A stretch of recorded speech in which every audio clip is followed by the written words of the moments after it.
Hey guys, Civilord here, back in with another action figure review of what is quite possibly my favorite Transformers design of all time. I don't know. It's up in the air as to whether or not that is 100% true, but if it's not, it's like top 3 or 5, because today we're going to be taking a look at the Transformers Studio Series Dark of the Moon Leader Class Shockwave, brought to us by the fine folks over at Hasbro, who will remain fine folks despite the fact that this guy does have a couple things going against him, but a lot going for him. Now, full disclosure, this is the reissue, so I don't know if there are any differences between this one and the original, I want to say it was 2019-2020 release.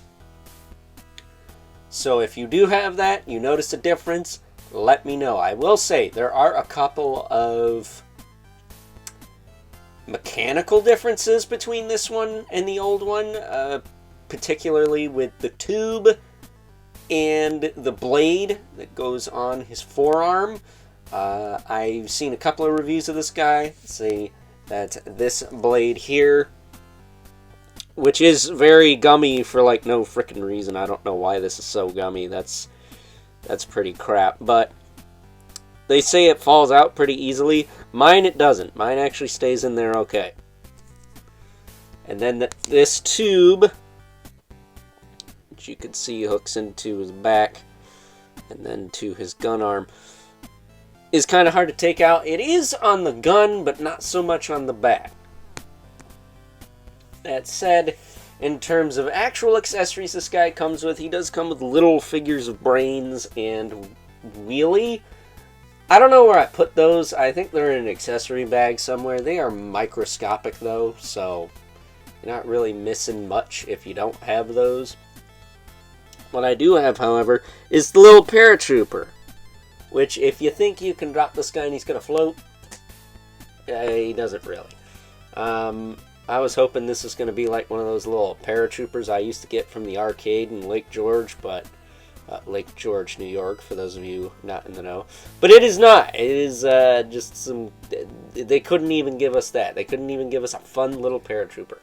That said, there is a peg on Shockwave's back here. You could put this guy in and then have his parachute fall on Shockwave's face, leaving him incapacitated long enough for Optimus to shoot him in the face, shoot him in the chest. So yeah, if you want, you can shift his head up and do that, and well, you can reenact the death of one of my favorite characters. Either way, that's that. This paratrooper's probably never going to see the light of day after this video. He's just going to go in a box, and that'll be that. The wheelie and the brains might make it onto my Transformers display if I ever find them again. But, yeah. Take a closer look at Shockwave. Lots of PVC on this guy. Now, for these, I get that. These are kind of thin. They're kind of sharp. I understand why these are soft. I don't get why the barrel of the gun is soft. That's kind of stupid. Like, why is this soft? Like, this whole thing up to here is, like, soft. And then his hand is soft. Like, the original... What is it? 2011? Gosh, this movie's 15 years old. The original 2011 figure only had the tube that was soft. This thumb, I don't mind being soft, because A, it's kind of loose, and B, it's thick enough to where I ain't worried about that. But, like, is there a third-party hand I could get for this guy? And a third-party cannon and arm blade? Because other than that, I don't mind a soft plastic on the spurs, or whatever you want to call these, the toe spikes. Or the tube, or even the thumb here, but this hand is way too gummy for like no reason. And then this blade that plugs into that same arm, it's way too gummy for like no reason. I'm curious if the original blade will actually work on this guy, because it is a MechTech port, I believe.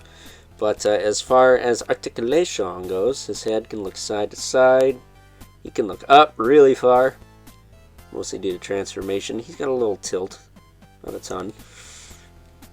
Shoulders go out, they rotate back and forth. He's got a single jointed elbow with bicep swivel. Nothing else on that side, obviously. This side, he's got the little wrist hinge that we saw on the Revenge of the Fallen Megatron, which this guy does borrow some parts from. Well, I think Megatron's hand folded up more. His hips can kick out, back down. They can kick forward and back. I will say the hips aren't the tightest, but they're not very loose either, so that's whatever. Knees can bend. It's a single jointed knee. And then he does have some ankle tilt with like a double ankle hinge, which is kind of impressive. And then his toes are kind of crap. I don't know what the hell is going on back here, but these are just kind of whatever. I don't understand these. I don't think I'm gonna understand these. They don't really work as heels. They just kind of sit there and don't support his weight.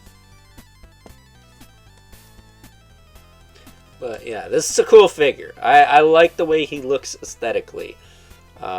Definitely one of my favorites. I guess I'll put that arm blade on and show you what I mean. So you just plug this sucker in. There we go. It's nice and tight on mine. It's just that peg sucks. Like, why is this so gummy? There's no reason for that. Like, kids don't buy these, alright? Kids really don't. It's been scientifically proven that kids do not buy the bulk of toys anymore. It is adult men. And as cringy as some of you possible single ladies out there think that is, that's the facts, Jack. Get over it. Yeah, that's the arm blade. Now this tuber. I'm going to bring this guy behind camera. Use some behind camera strength for this.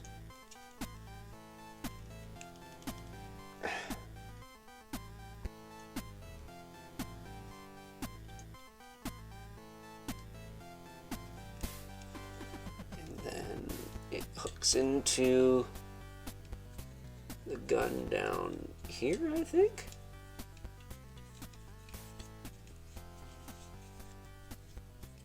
I'm not sure. There's like multiple places for this thing to go.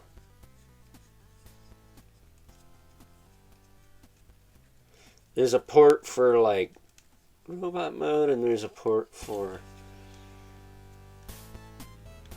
vehicle mode. I want to say this one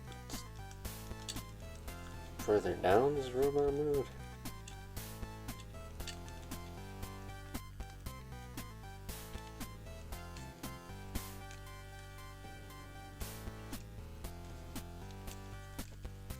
I think that one further down is robot mode.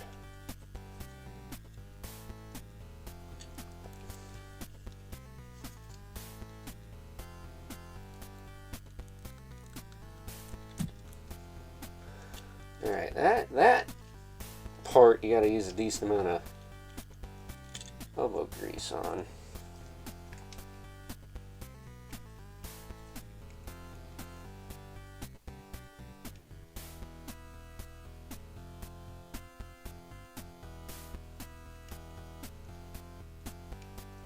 Once it's in there, it's not very tight. It's not the tightest thing, I guess, but either way. At least on mine, it's not.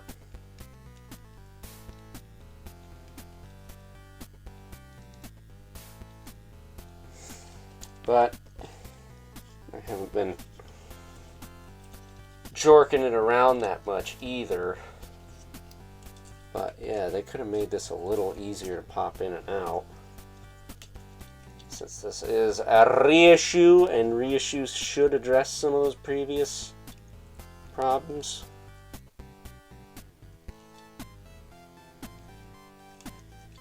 But I digress. There you go.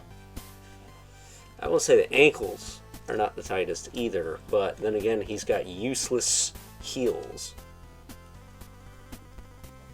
Like, the heels suck caca on this figure. They don't act as heels. They really don't. They just kind of act as floppy things that sit behind his feet. So, while I do like this figure quite a bit from an aesthetic standpoint, he's fidgety.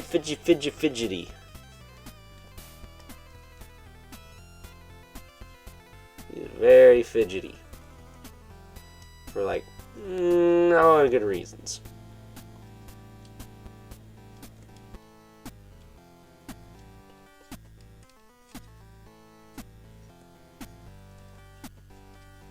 Yeah, see, he's tilting back, dude. Come on. Stay up, fool. There we go. But now that we got them all set up here, I think it is now time we bust out our 2 regulars.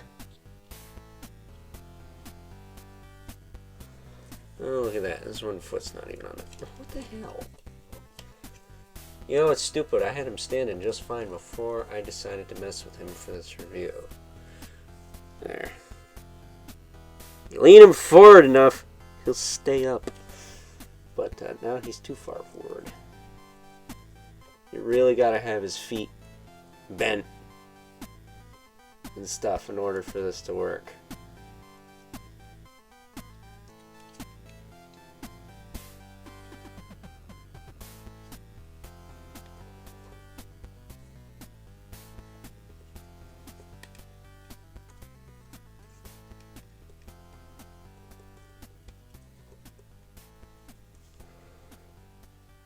Alrighty. Now that Captain Fidgety is standing upright, we can finally bring in our 2 regulars. Got the Mythic Legion's Brother Mandibolith right there. And the infamous 11 Spawn, who is about neck and neck with old Shocky here. So, with that being said, it's time now that we wrap things up with some final thoughts. Overall, and as fidgety as this son of a bitch is, I gotta tell ya, he's still one of my favorites. I don't know what it is, but give me the iconic purple Cyclops from T-Formers with a gun arm, and I'm sold. Makes me stoked for the Studio Series 86 version of this guy whenever he's set to come out this year. But yeah, really like this one. Couldn't really tell you why other than extreme bias, but hey, I am who I am, and I likes what I like, so suck it. But before we wrap this sucker up, why don't we get this guy transformed and take a closer look at his vehicle mode. And as promised, here we have good old Shockwave in his Cybertronian tank mode, which looks like a cluster bleep of blades, but that's what a lot of these Cybertronian Decepticon alt modes look like from ye old Bayformers of yesteryear. So, that in mind, he can kind of roll back and forth. And he's got that gummy Chungus blade on the top. Like, that is the peg flexing. That's how gummy that thing is. It's not gonna tear or nothing, but that's... He's also got his squishy gun there. Now you can hook up the tube to this. I just took it off because, well, it's a tube. It's not really going to do me any good in this mode. And it's kind of a pain in the nuts to get in there. That said, there's a look at it from this side.